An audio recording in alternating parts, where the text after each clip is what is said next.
Live in Washington.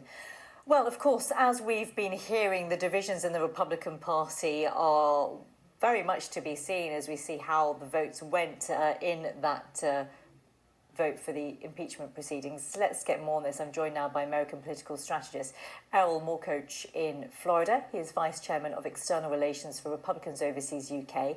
And we also have Republican consultant and President of the Potomac Strategy Group, Matt Makovic even.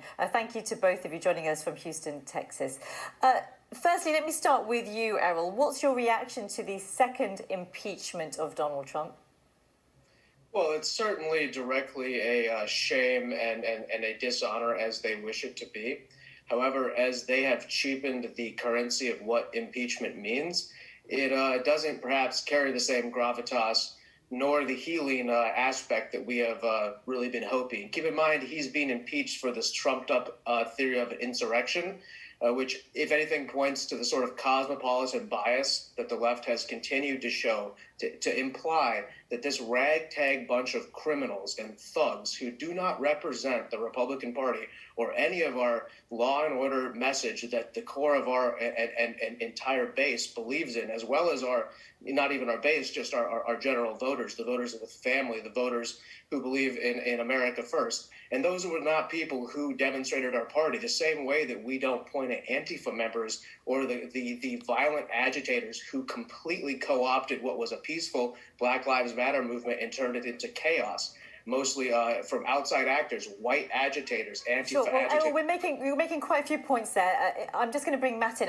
Interesting, Erol used the word trumped up. I'm sure you didn't quite mean that as in the origins of that. But Matt, to you, firstly, your reaction to the second impeachment of Donald Trump. And then perhaps we can go back to discuss, really, was Donald Trump at the heart of what we saw those riots evolve on the 6th of January? But first to that first point, Matt. Yeah, look, it's a harsh punishment. It's the harshest punishment, political punishment that we have in our system. No president's ever been impeached twice. In fact, in my lifetime, only two presidents have ever been impeached once. In Richard Nixon's case, of course, he resigned, fearing that it would go forward and he would be removed from office. And in Bill Clinton's case, he was impeached, but the Senate convicted him, much like it happened to Trump in the first instance. Look, I think the here is that the president had the opportunity to prevent all of this from happening.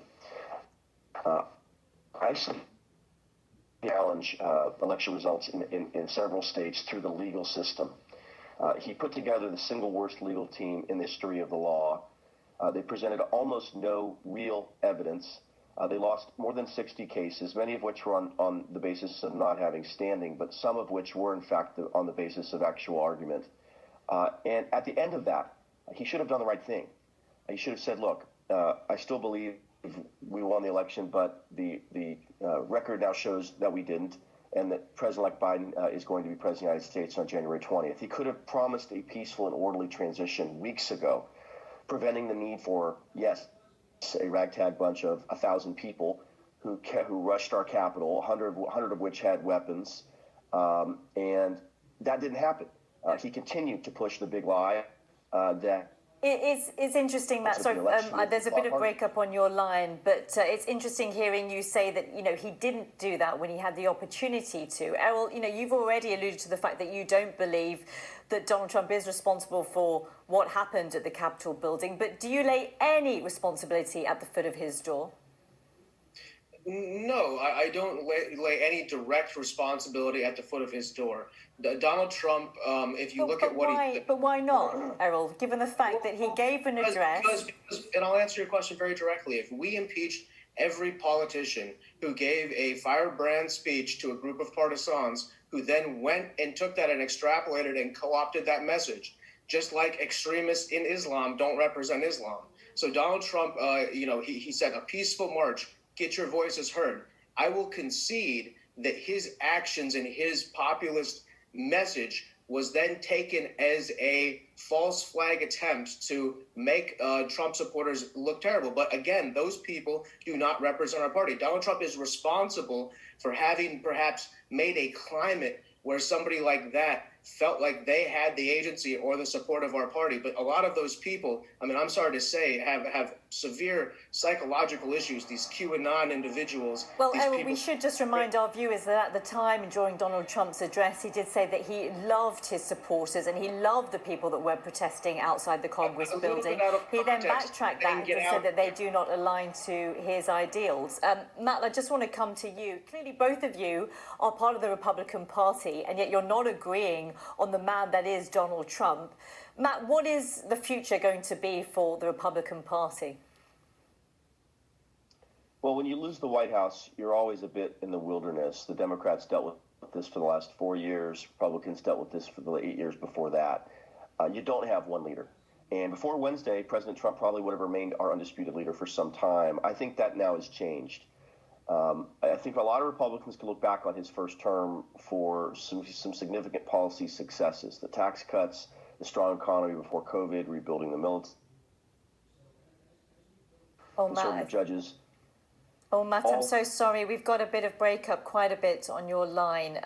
We are unable to really hear what you're saying there. But Erol, I just want to get a word to you. Allegiances, internal dynamics are really shifting within the Republican Party. Are you concerned about the healing process that is needed to happen, if it can happen, and if there will be a chance for Republicans to come back to power? Oh, absolutely. I think a healing process is necessary. Inside the current political climate, we have about 4 political parties in the U.S., 2 inside ours, 2 inside the Democrat Party. And this is really healthy. This is something that shows this is a viable living organism. We bring people in, we disagree with them. So as we go forward, we have a new Republican Party. We have increased Latino support. We picked up seats in the House we were supposed to lose. The blue wave didn't happen. What happened in Georgia was unfortunate. We have a lot of positive metrics going forward. We have a strong ground game with Ronna McDaniel, keeping the chairwomanship. And as we look to 2022, I think any Republican or Democrat strategist who doesn't think that we're going to at least take the House and probably take back the Senate.